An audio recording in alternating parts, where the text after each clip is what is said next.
Hello, this is Christina Caudill with Radiant Astrology, and today is day 4 in our series of 5 days of destiny leading up to the eclipse season.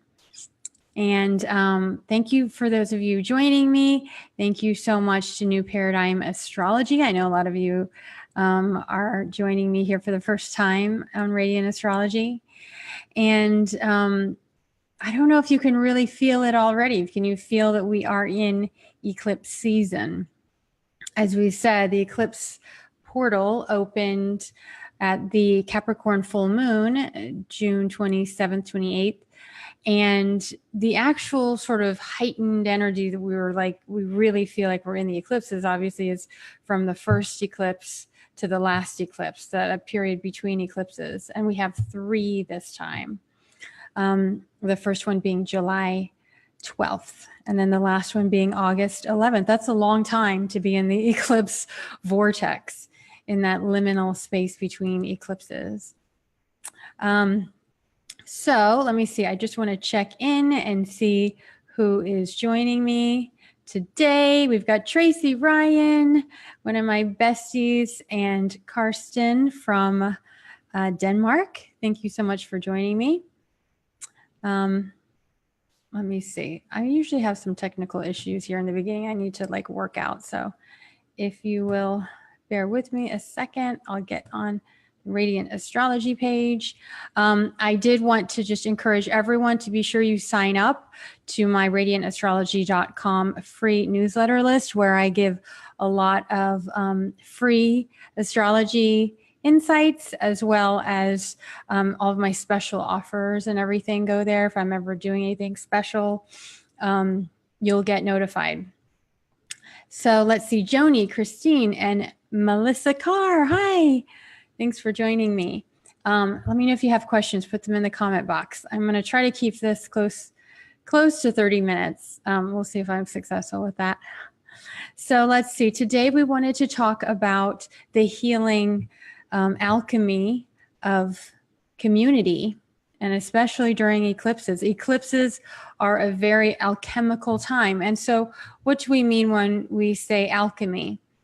You know, alchemy in ancient times was this concept of turning base metals into something noble, into noble metals, like turning lead into gold.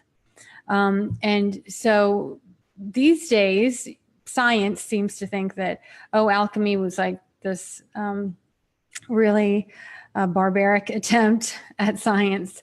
But when in actual fact, alchemy is the process of transmuting and transforming something so that it becomes another entity, something even better than what you began with.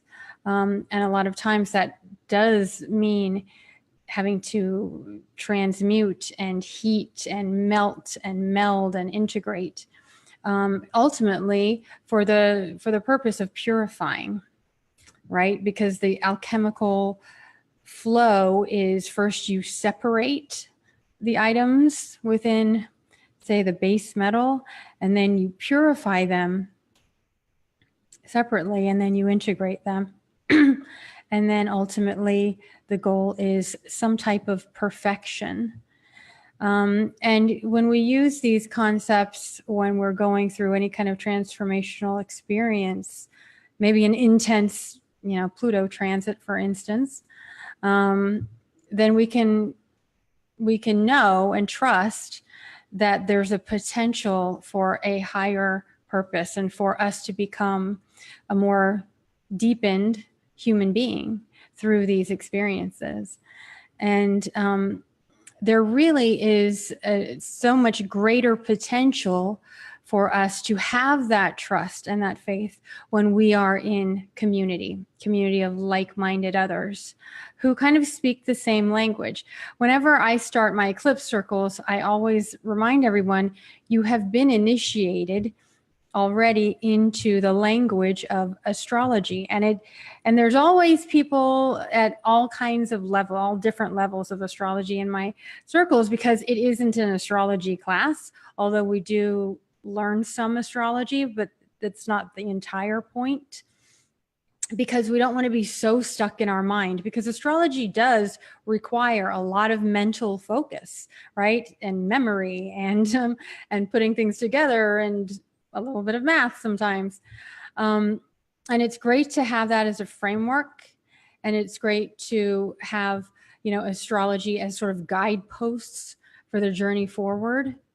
But astrology in and of itself is not healing, right? It can potentially be a tool toward healing, but we are the ones who are tasked with doing the processing.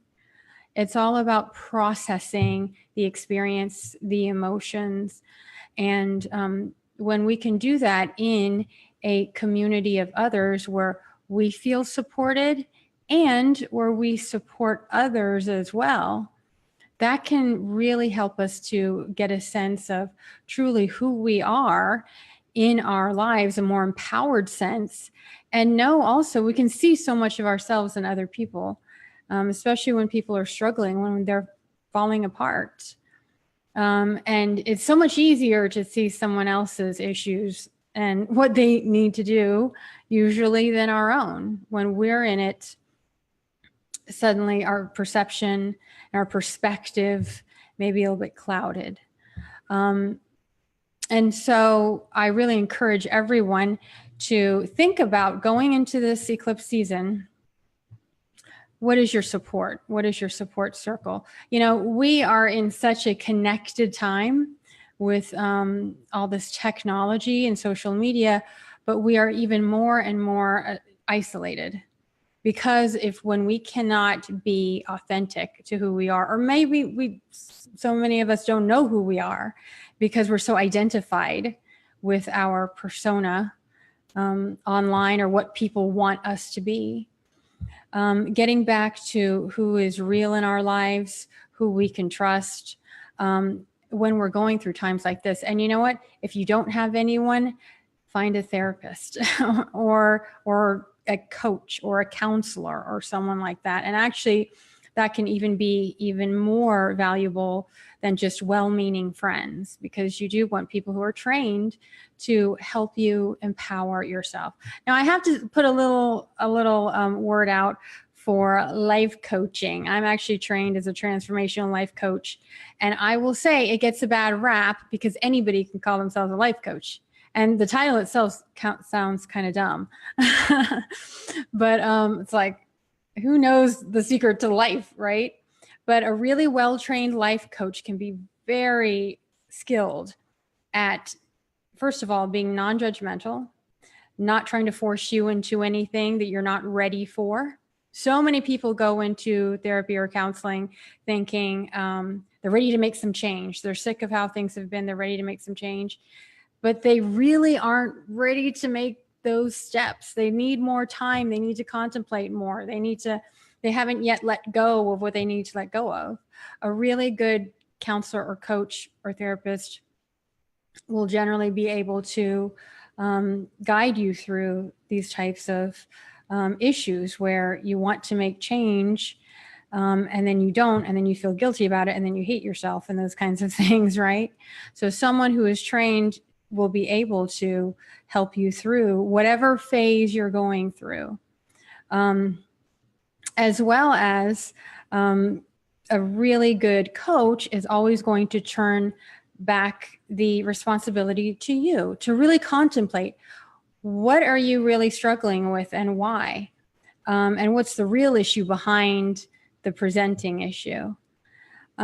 And so, I really encourage everyone now to just start seeking some support, because the context of our lives is so significant right now.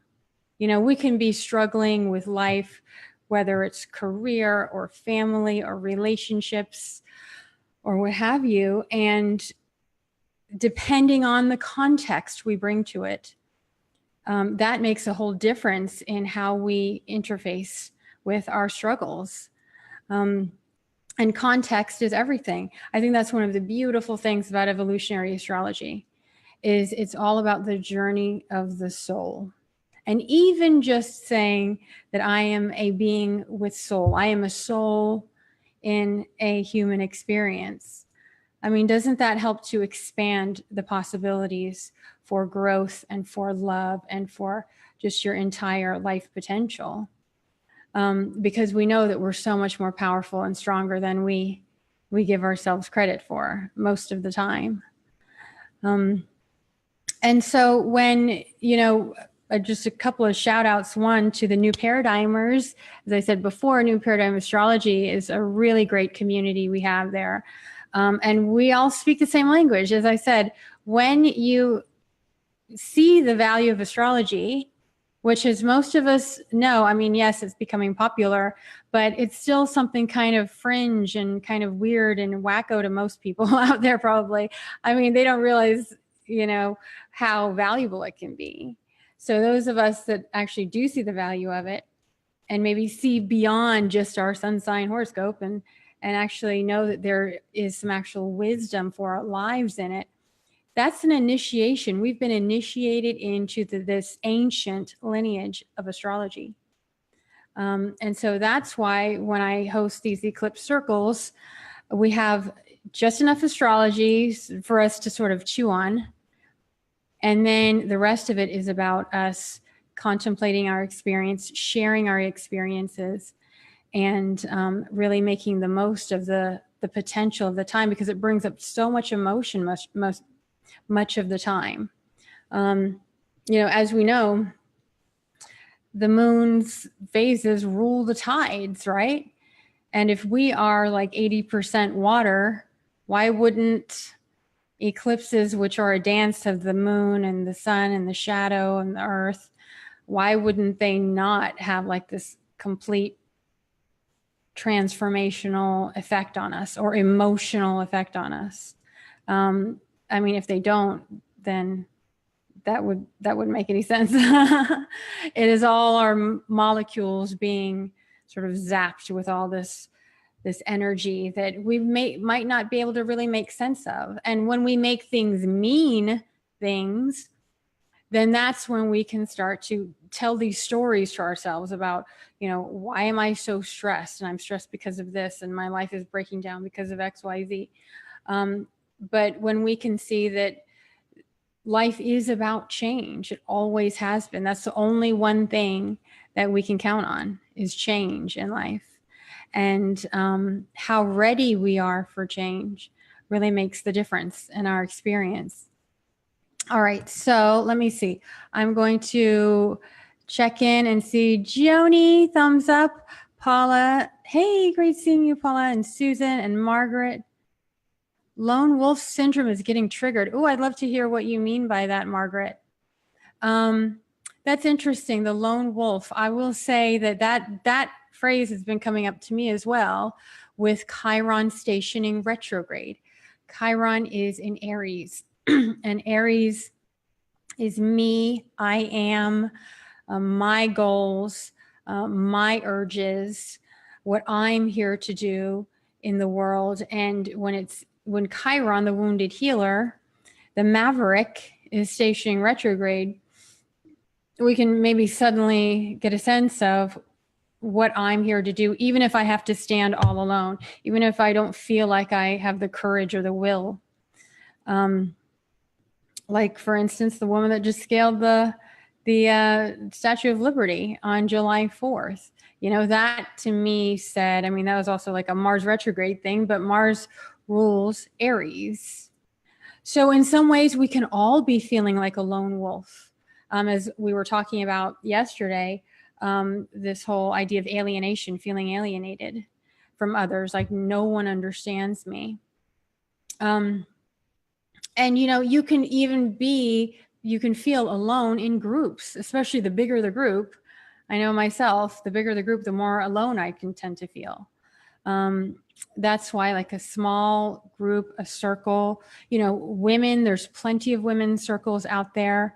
One thing that we did recently when I was at the UAC conference in Chicago is they wanted to put us into groups because we were working on a project. We're all women in this workshop, and they put us into groups by moon sign. And I thought that was pretty amazing because your moon sign, you know, that's your satisfaction, that's your emotional needs, your intuition. And so, of course, especially as women, we're going to resonate more with our moon sign. So why not do a call for others with your moon sign? And maybe you can connect that way in some way for eclipse season. I have moon in Scorpio. So of course, as Scorpio moon sisters felt this immediate like past life deep connection. And we were sharing all of our dark secrets and tragedies.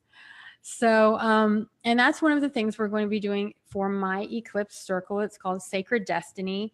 I'm going to be opening enrollment tonight. So make sure that you're on the radiantastrology.com list, and I'll be sending out that email today. Today is, in case you're watching the recording later, July 5th.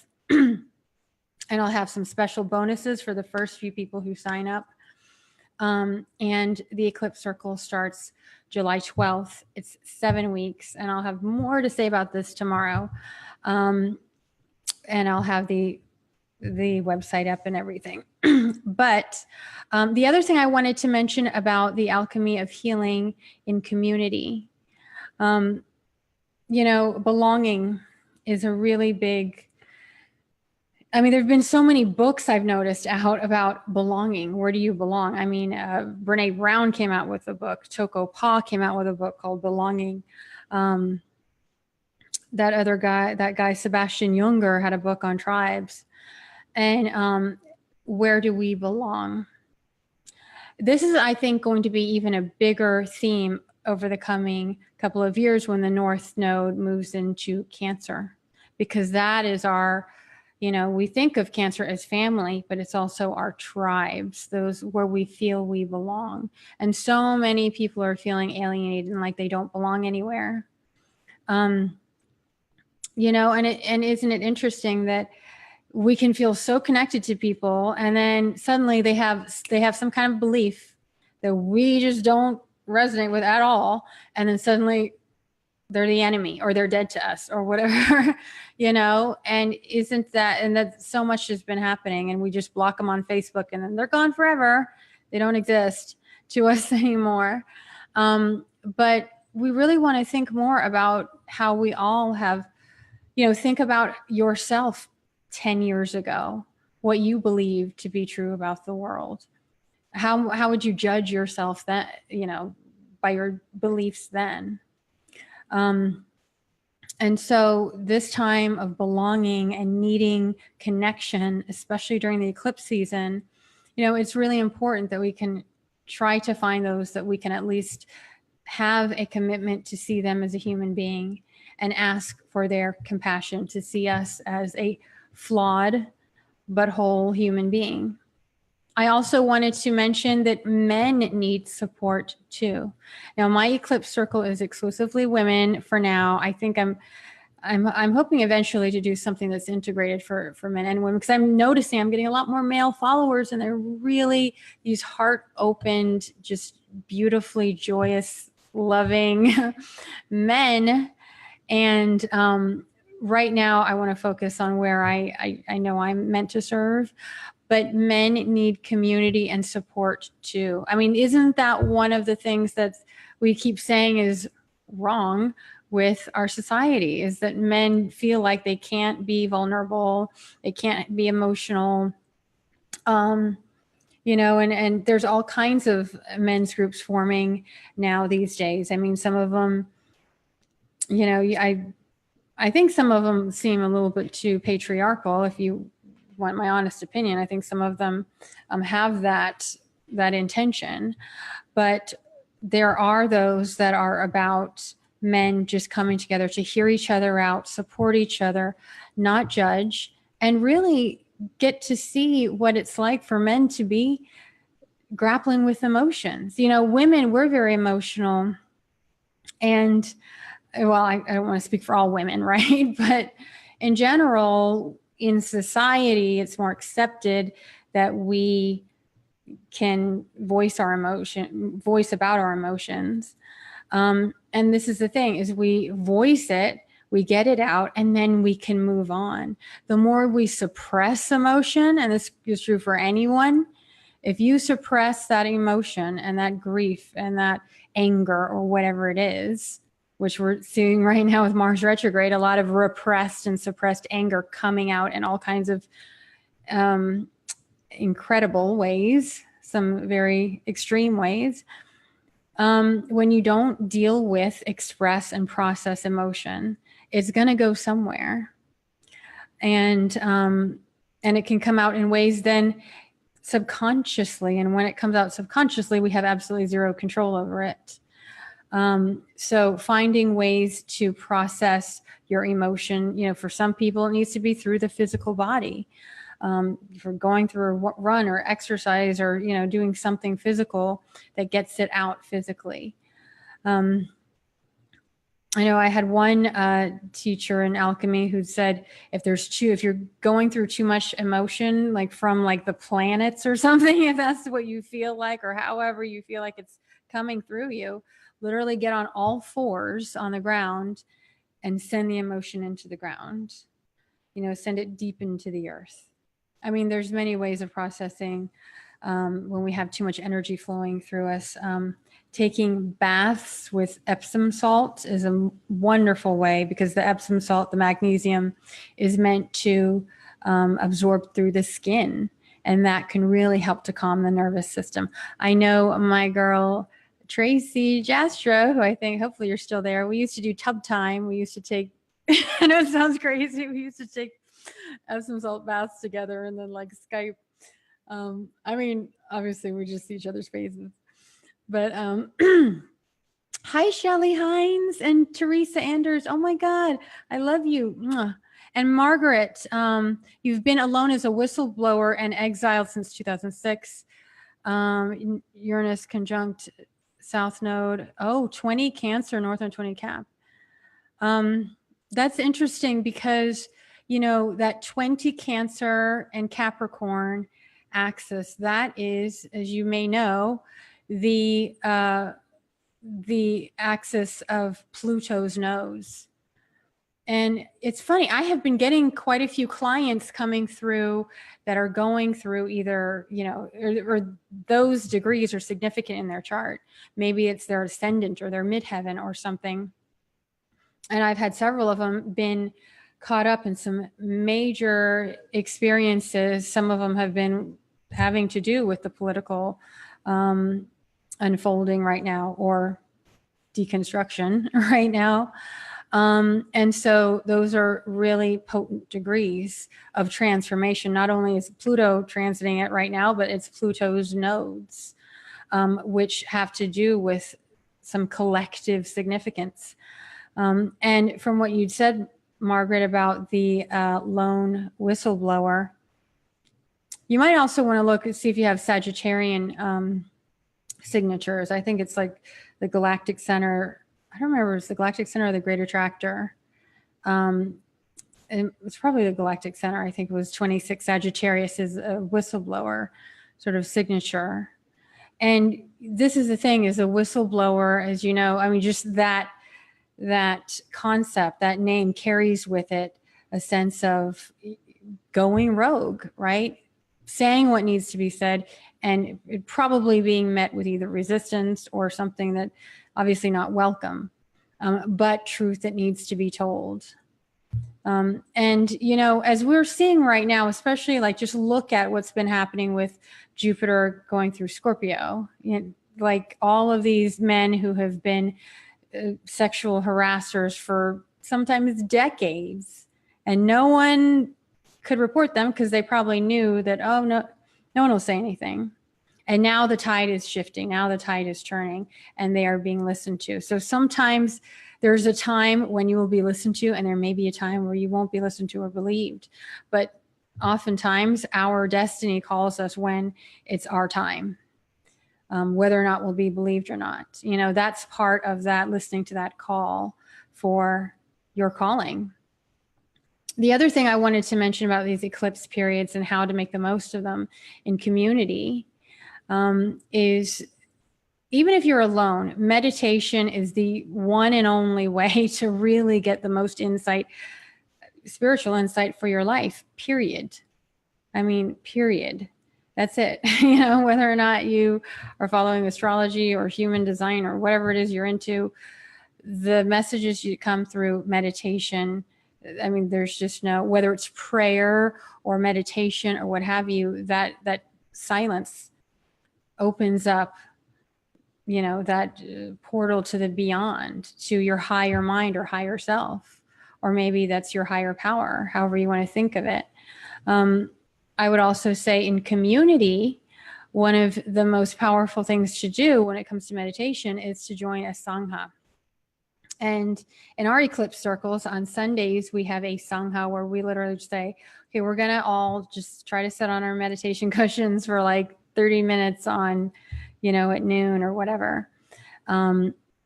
Just so we know there's others sitting at the same time.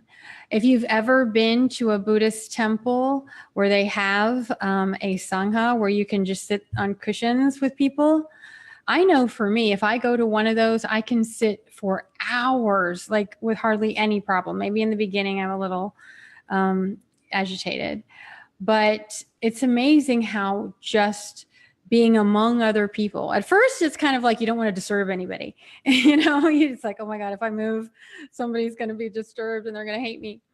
But eventually it's the energy of, you just get connected into this vibration of meditation together.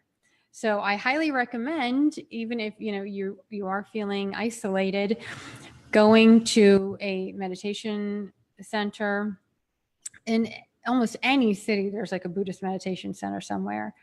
They usually have free Sunday sanghas where you can just come sit down on a cushion and meditate. The astrologer Michael Erlewine, who had spent like 30 years as a Buddhist in Buddhism, he really urges that, as the Buddhists say, these are times of deep contemplation.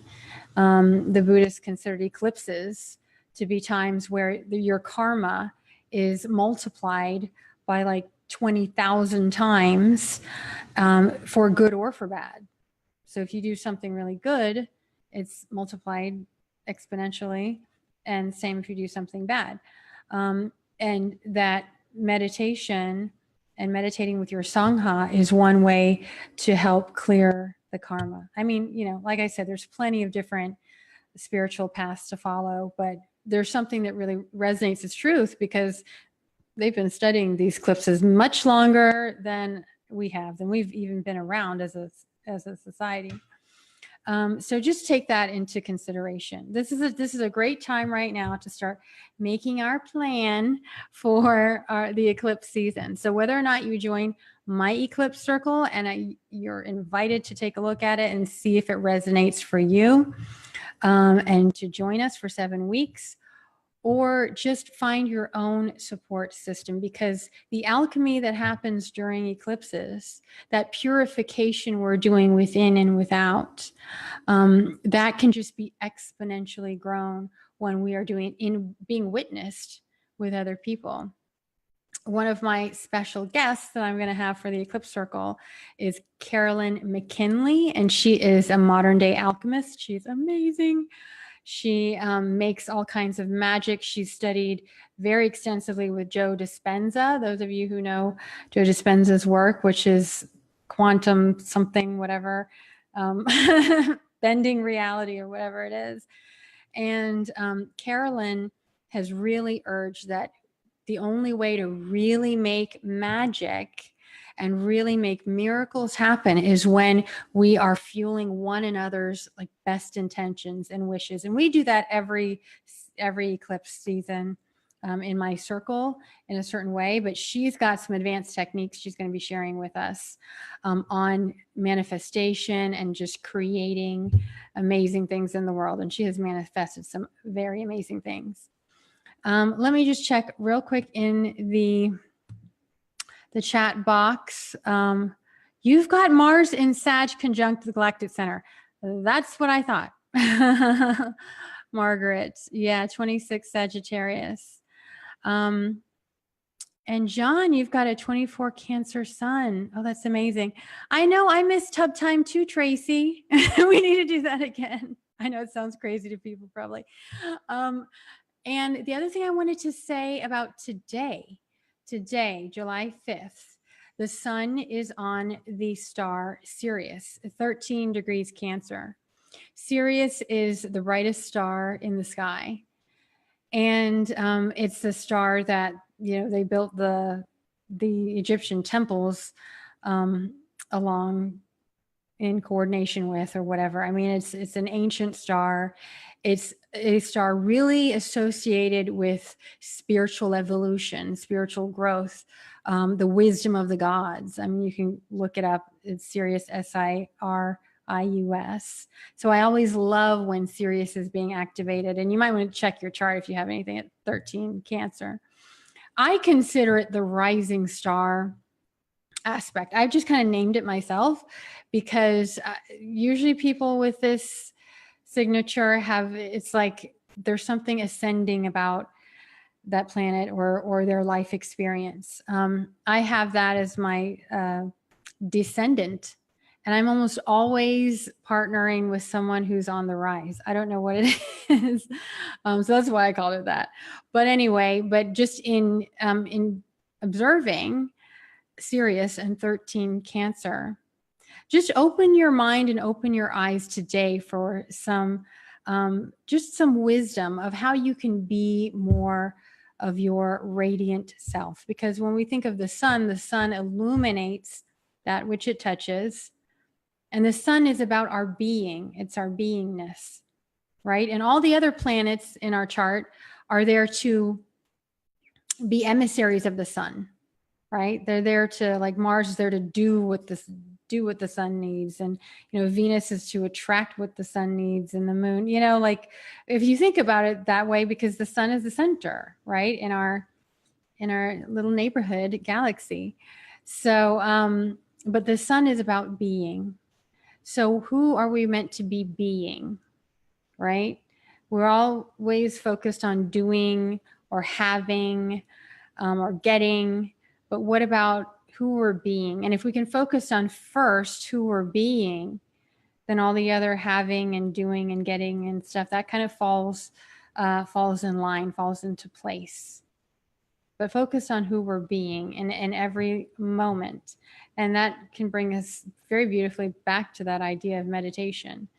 Even if you just meditate like 10 minutes a week. I mean, I don't know. You're supposed to do 10 minutes a day or an hour a day or whatever. But in our eclipse circles, we do 30 minutes a week. And it just, if nothing else, it gives you a real sense of rest and calm. So that is my prayer for you, is that you find some really deep and profound healing through this eclipse period, and you do so with community, because there's no better way to experience the eclipse portal than being supported and witnessed with others. And before we go, I definitely want to leave you with a little video of Lucy Ann. Lucy is one of my students from, I love Lucy Ann. I don't know if she's here. She's probably not, because she is in England, in London.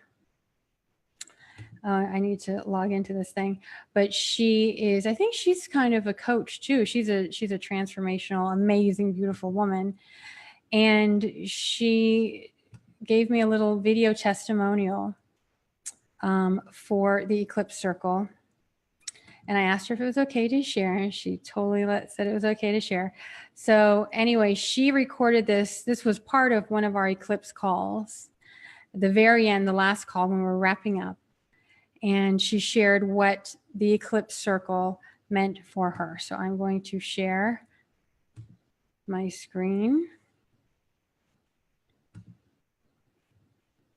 Oh, I hope you can hear it. Let me see. Well, let's see if you can hear it. The whole experience, I feel, for me, has been just a gentle unfolding into truth. And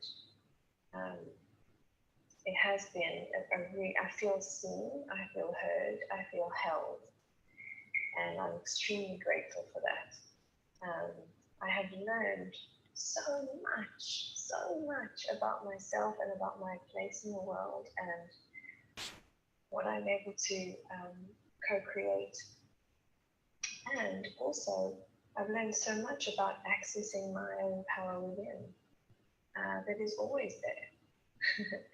And, you know, for that I'm eternally grateful. So I just want to express my gratitude to you, Christina, to everybody, for your wisdom and your insight and so much love. Wow, that is so beautiful. It takes me back. And